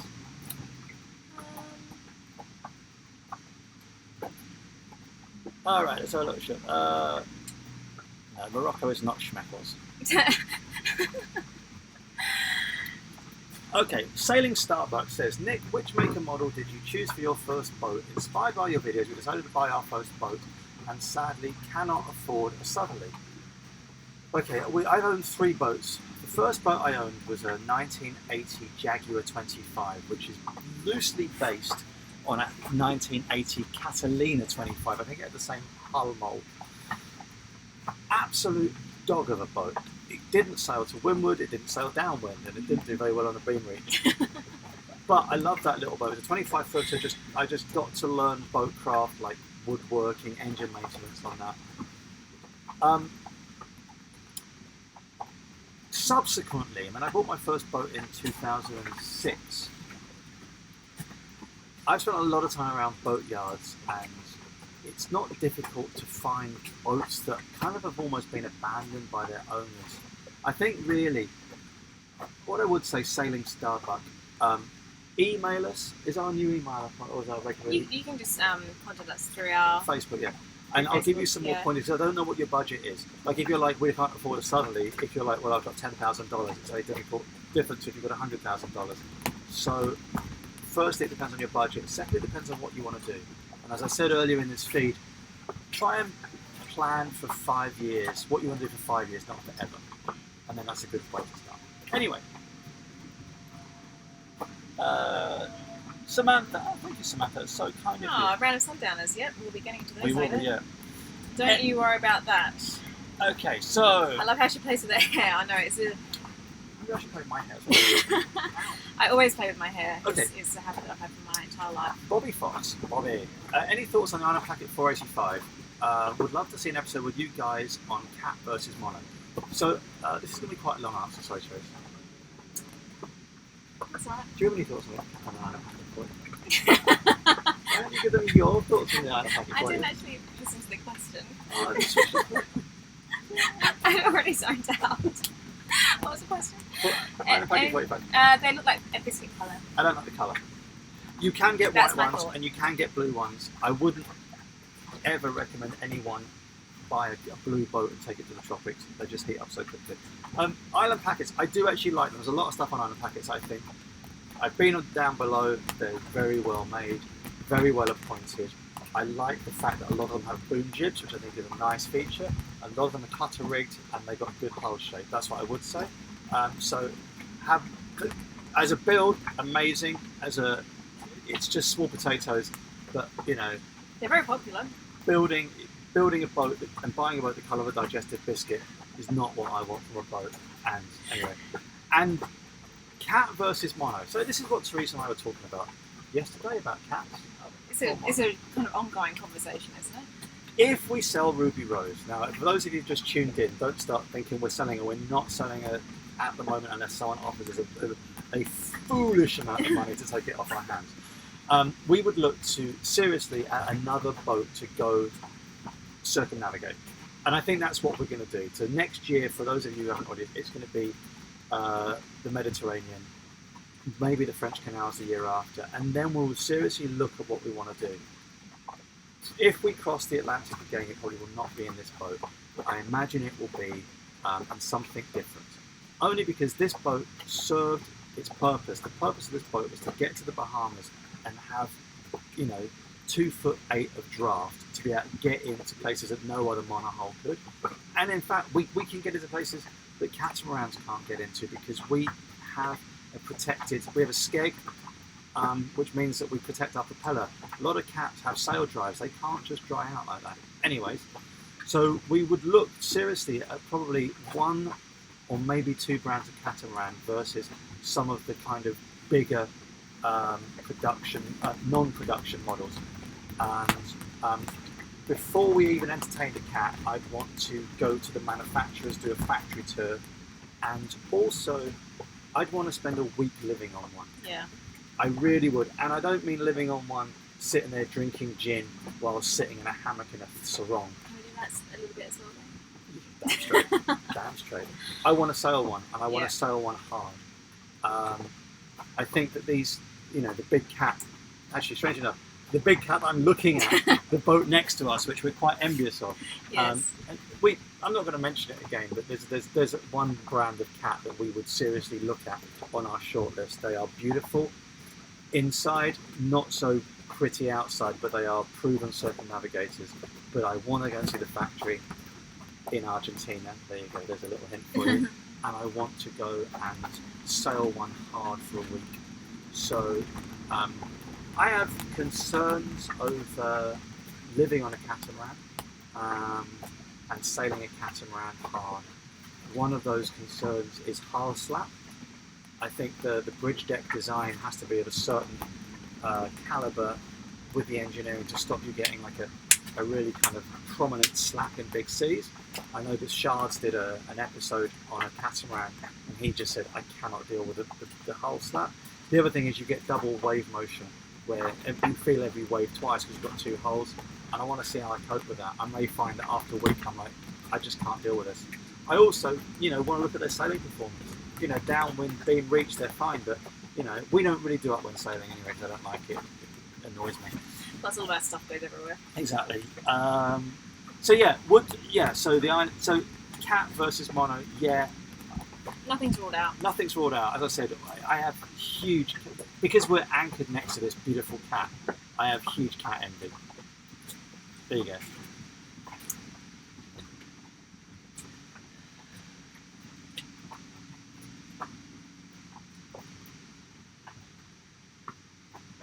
I think David has asked this one a few times. Thoughts between aft and centre cockpit boats. Sorry, David, if we've missed that before. We've got quite a few questions coming, so we have missed some questions. So maybe I can answer this one. Go, babe.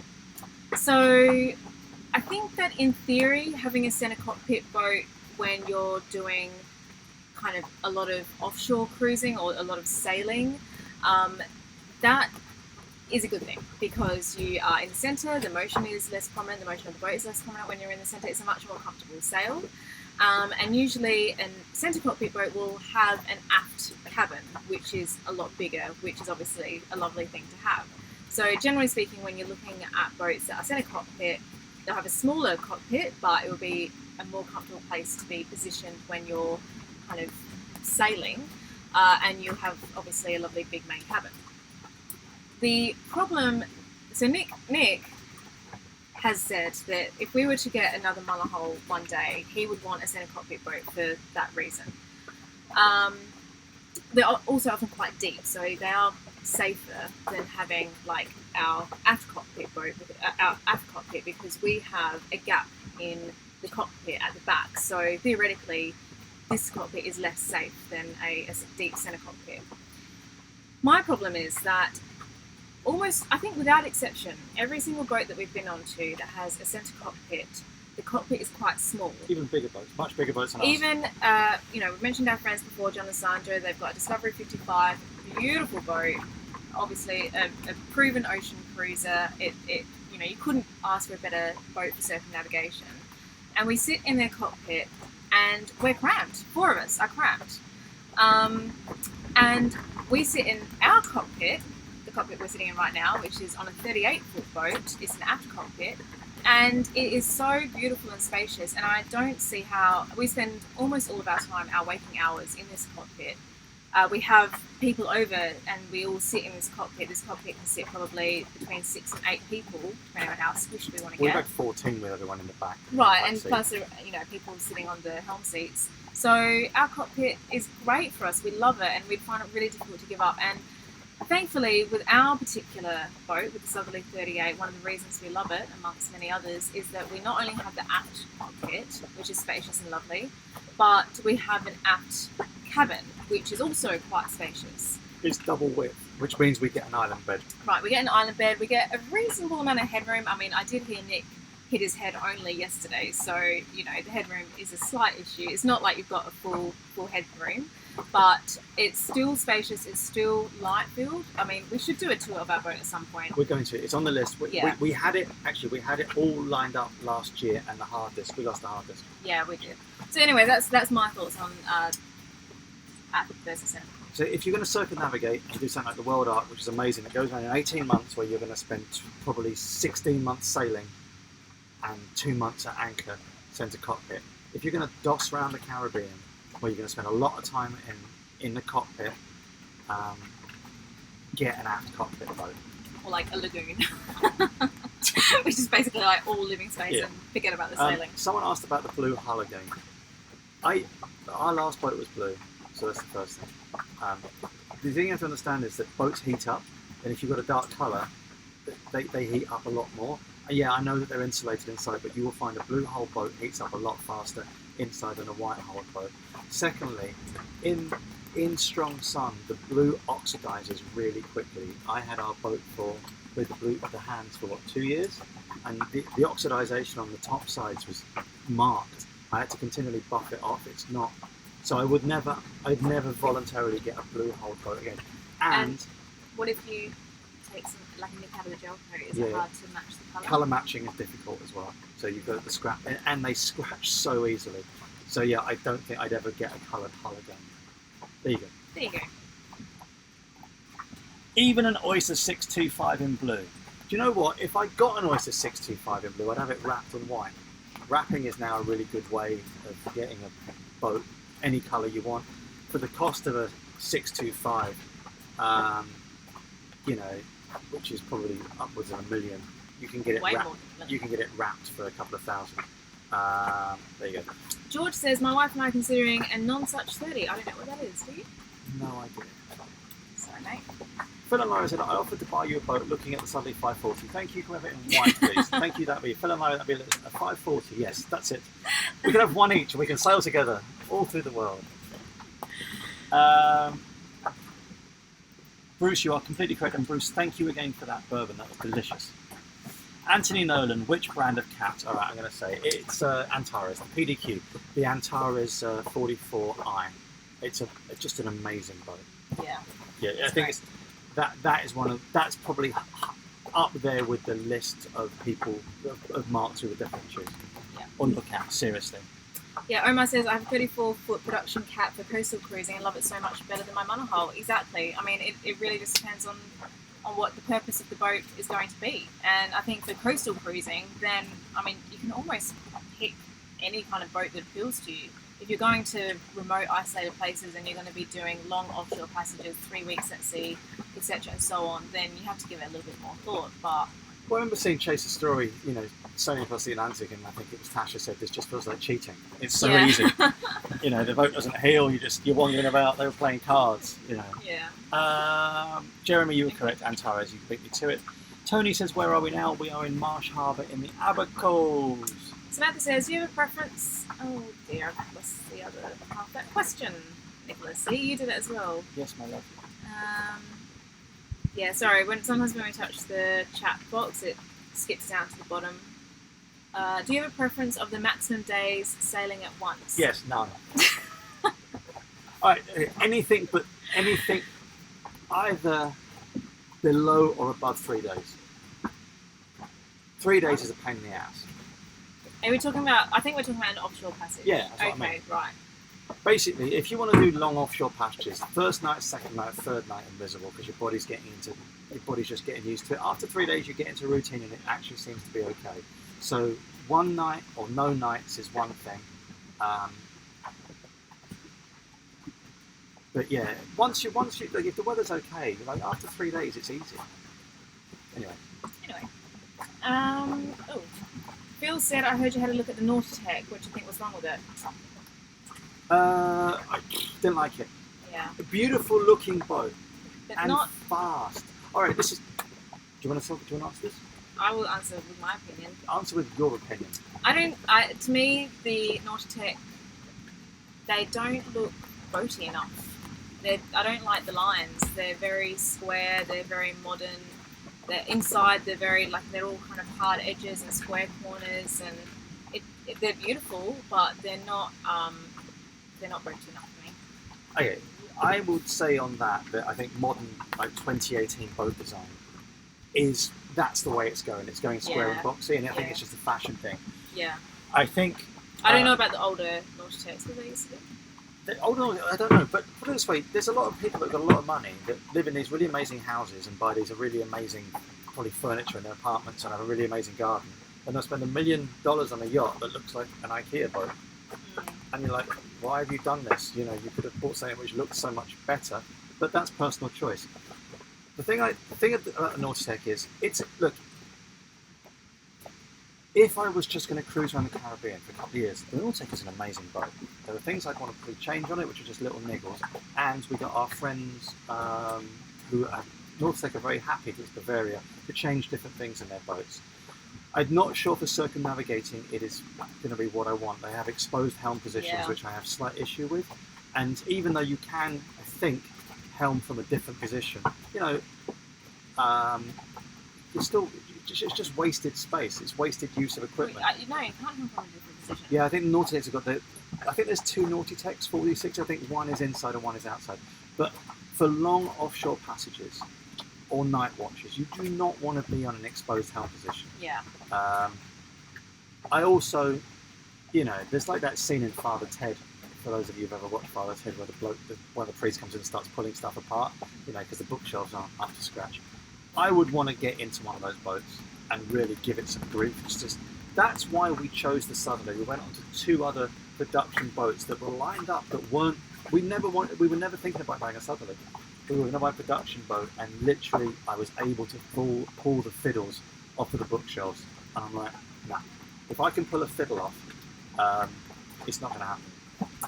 Gwen Kippen says, "This is my first time watching a live feed." Woohoo! Well done, Gwen. Welcome, Gwen. Same name as my mother. Yes. Yeah, I hope you're enjoying it. Mikhail says Antares is nice, but Royal Cape will still be wondering, or look into Royal Cape, don't know it. I think Bill Smith says, wow, such misconceptions. Bill, can you highlight? I'm not sure that was you. I think maybe because there's chat, so I think okay. us just reading one comment, it's not giving us the full picture sometimes. Okay. Yes. I think we're. How's the anchor working out? Asks Ken. Working out bloody good. Yeah. She's a good anchor, actually. Is an anchor thing on? Yeah, look, we're going to do a review on this anchor and anchoring. And I think we're going to just package it up into, as I said at the beginning of the feed, we're going to do a big thing about how to anchor that we were taught by a super yacht captain. I think that's something that's going to happen. And I'm going to review the anchor over our old anchor. I was happy with our old anchor, which was a Delta. Don't get me wrong, that was a very good anchor, and it never dragged. It dragged once actually in an area that was renowned for dragging. However, this anchor does live up to what it said on the tin, which is it sets immediately. It does set. I'm not gonna lie, it sets immediately. The last with the Delta we had, we used to do the reverse and it wouldn't bite properly. Did it? No. This thing, it's just in. So yeah. I'm not. We like the anchor. Their claim that it bites straight away and digs in, even in seagrass, is absolutely true. And one, because I was fanning about, and two, because I wanted to see if it was true. We dropped the anchor with a camera on it to see if it was a true claim, and I can put it into the video. And yeah, you can hear, like literally, it drops.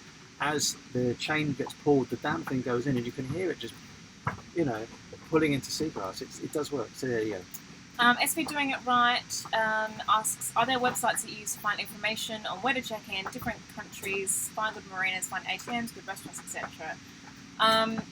The websites, the main website that I use is noonsite.com. That's a wealth of information. It's like, basically the directory for all that information for sailors, but there's also Active Captain, which we use for pretty much everything, especially in the Bahamas. Yeah, Active Captain is amazing. Yeah. I have a slight issue with Garmin restricting its use at the moment, but apparently someone said if you use it on a desktop you can use it. Yeah, if you use it on the so yeah, Active Captain is a really good way of finding information about things. But the news site is organised better, so you can actually find the information. It's not Active Captain is just reviews. But normally. What we do most of the time, we go ashore in the dinghy and say to someone, where's the nearest cash point, ATM? And there's also cruising guides most of the time, so you can buy a cruising guide, or sometimes you can find someone that will give you their old one, and that will have a lot of information on it. Anyway, Edward says, are you ever planning on coming over to the Pacific? Yes, absolutely, 100%. There you go, Samantha. Answer, painting my boat from white to blue. I've done the thing again. You've done the thing again. Yeah, we're getting some feedback. There's a lot of buffering. There is a lot of buffering. Nothing I can do about that. No. Anyway, anything about Finsula or Macla anti-fouling apps? No, nothing about that. Someone says, how cold is it? It's about 80 Fahrenheit, 85. Samantha Kerry said, someone said about wrapping our boat. Our friend John wrapped his boat and it got... No, it didn't. The stern of it was being repaired all the time because the dinghy kept scuffing it and breaking it. So the wrap that he used, no idea. It wasn't tough enough. That technology might have changed by then. Flippy did a cheeky monkey chaser story. Yes. Short Tail Sail says, do you see many sailors there with larger dogs? Not really. No. In the Bahamas, more so. Yeah, because the passage is shorter and you can go ashore more. I actually don't think it's fair to take dogs on long passages. The dogs are just not happy. Yeah. Billy says lithium batteries. Yes, I think when we change our batteries, we will seriously look at lithium. There are some companies out there that I'd like to talk to about lithium batteries. So yes. What a nice looking boat, the Antares. Lucky Vapes. Yes, they are bringing out another Antares this year called, I think, the GRS, which is a better looking outside boat.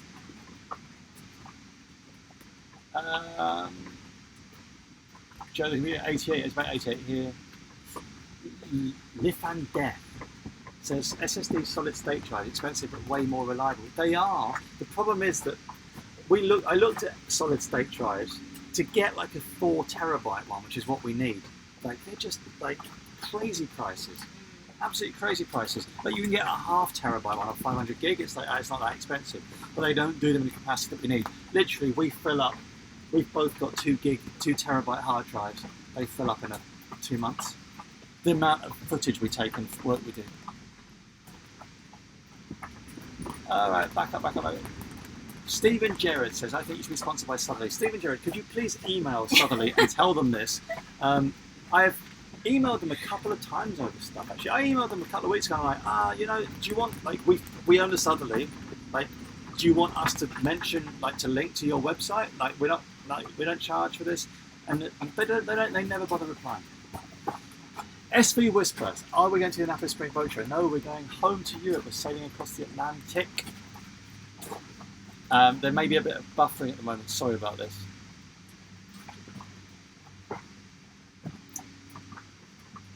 Yeah. Yeah, we lost a bit of buffering. Billy Newport, lithium batteries or not? I did answer that. Yes. When we get rid of these when we change these batteries over, we'll go to lithium, I think. If we've still got the boat and we continue the boat for another, I think I wouldn't upgrade to lithium unless we were going to keep the boat for probably 3 or 4 more years. So if we don't upscale, 4 years of that. Yes. I wonder why the buffer is going. Maybe let me just check the phone and see if the signal's gone or something. Oh, watch the. Okay. What? Is it okay? Next, just check.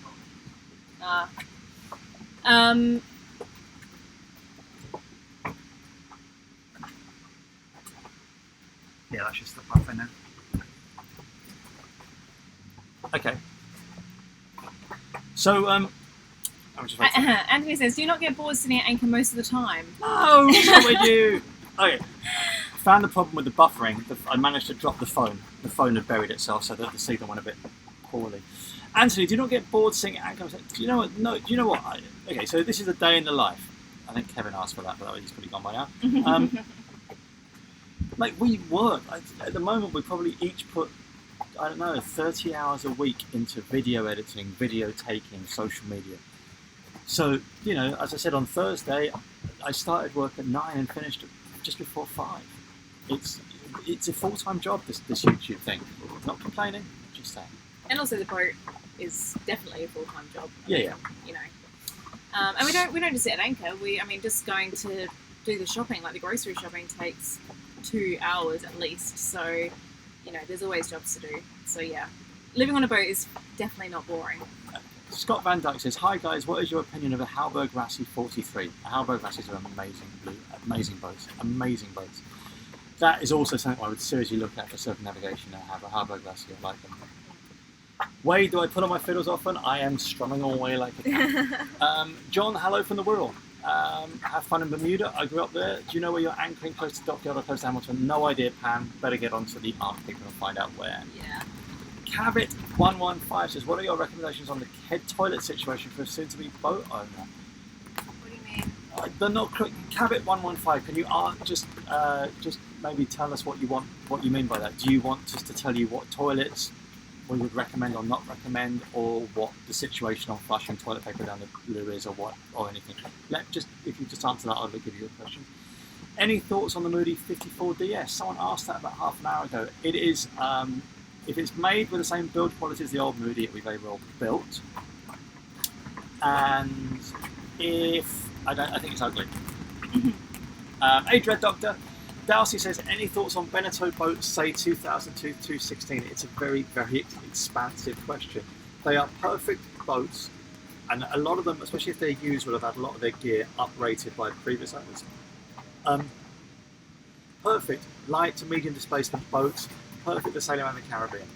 You don't want a big heavy lump with a closed cockpit and no opening hatches. The production boats tend to have lots of opening hatches. They're built probably in the majority of the charter market, and thus are meant normally go to foreign and heated climes. Phil and Lyra, how much is a Southerly 540? God, $1 million plus, I reckon. More than that. Billy, I said that, yeah, lithium batteries, yes, would go there.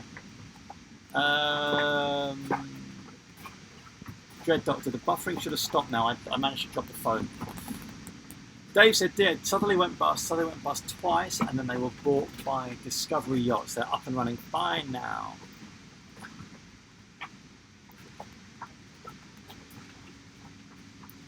So, it's Church Street. Oh, we are buffering. What's going on? The phone just heated up. I don't wash the anchor down. Essentially, yeah, I could do, but especially in the Bahamas, like you're kind of like you've got 2 or 3 hours before you anchor again.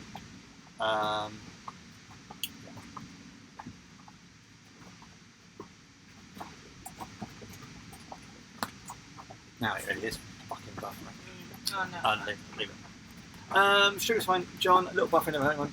If we won 20 million in the lottery, what kind of boat would you buy? I don't know. 20 million. Catherine says, what have you found is the best cellular data plan in the Bahamas? We use a BTC SIM card, which I think is, $45 for 15 gig? Yeah, but that other one is better. Yeah, but we know that there's another option called Alive, the Alive network, and they have unlimited data for $140 a month. I think it's unlimited, and we get through so much data. Yeah, so it depends on basically how much data you're planning to use. Dread Doctor asks, are we going to link up with Tula's again? I would love to meet up with Tula again, but I think they've gone. I think we've gone in different directions. Yeah. Someone says, do boats get broken into much? Not really. No. As I said a little bit earlier, there's a website called the Caribbean Safety and Security Net, and it has an interactive map with every single security and safety incident in the last 4 years. So you can check out yourself how often boats get broken into. Wade says, our head's fresh water and our threads are salt water, and that means that we every now and then pop a little bit of muriatic acid down the heads to clean all the deposits out. You can buy muriatic acid from any chandler or from Home Depot or any hardware store. It's brick cleaner, and it just cleans all the scale from inside your pipes so that your pipes don't plug up. There you go.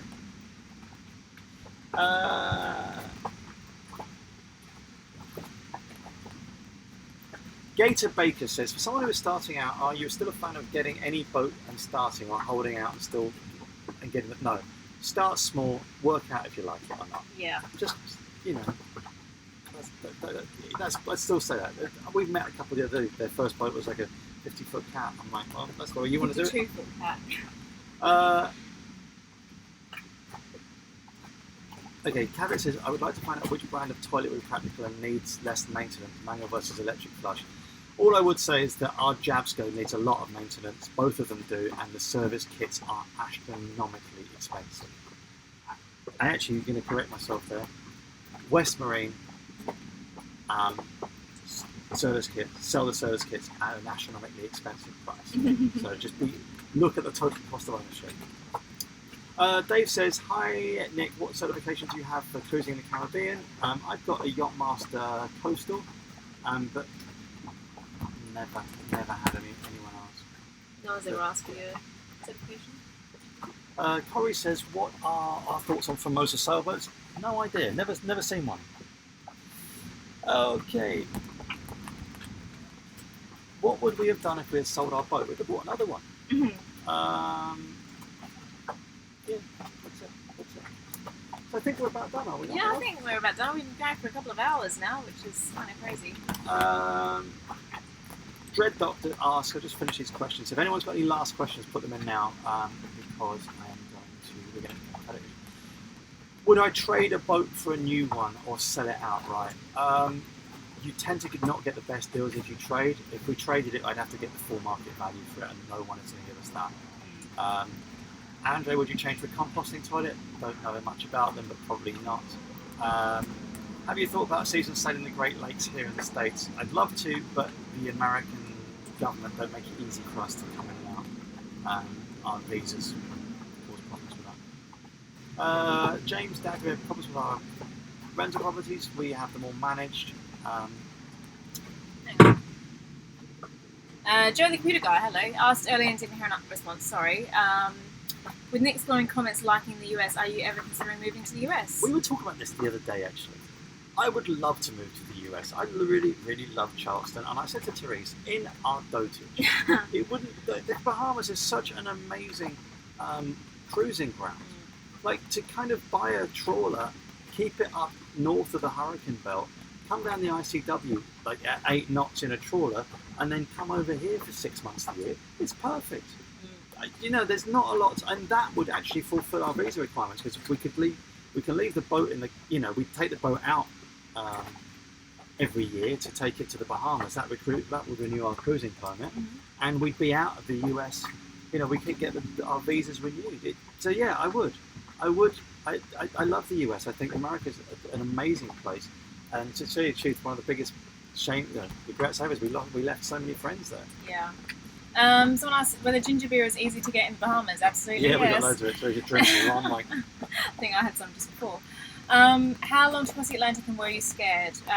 We went on our westbound crossing. It was 3 weeks, almost to the hour, and no, we weren't that scared. The way back would be, I think, a similar length overall, if not a little bit longer, but it's broken up because you go to Bermuda and then the Azores.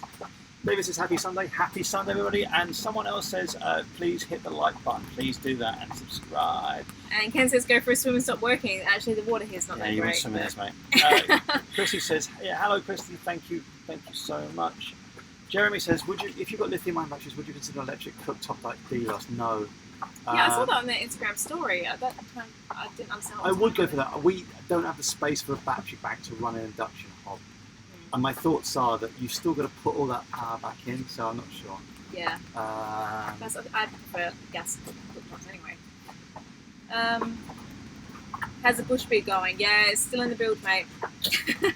Sitting there nicely. Okay, is that it? So dark and stormy. Any other questions? Thank you very much. Good. Okay, so right. I think it is time for us to go and have a ginger and rum. So well, it's a bit early, but yes, in an hour or two. Okay. So thank you so much for watching this. We will be back in 2 weeks. 2 weeks? 2 weeks. So a couple of things. To do the live feed. For those of you who haven't already, there's a competition that we're running on YouTube from the episode on Friday to win Ruby Rose gear. Please make sure you subscribe to the channel and enter that competition. All the details will be down below, so you can check it all out. And we'll be with you again on Tuesday for another episode. Yeah, perfect. So we've got a technical episode out on Tuesday. So bye-bye. Have a lovely Sunday, everybody. Bye-bye. Bye. We have to press the stop button. Where's the stop button? I don't know. We have to stop the thing.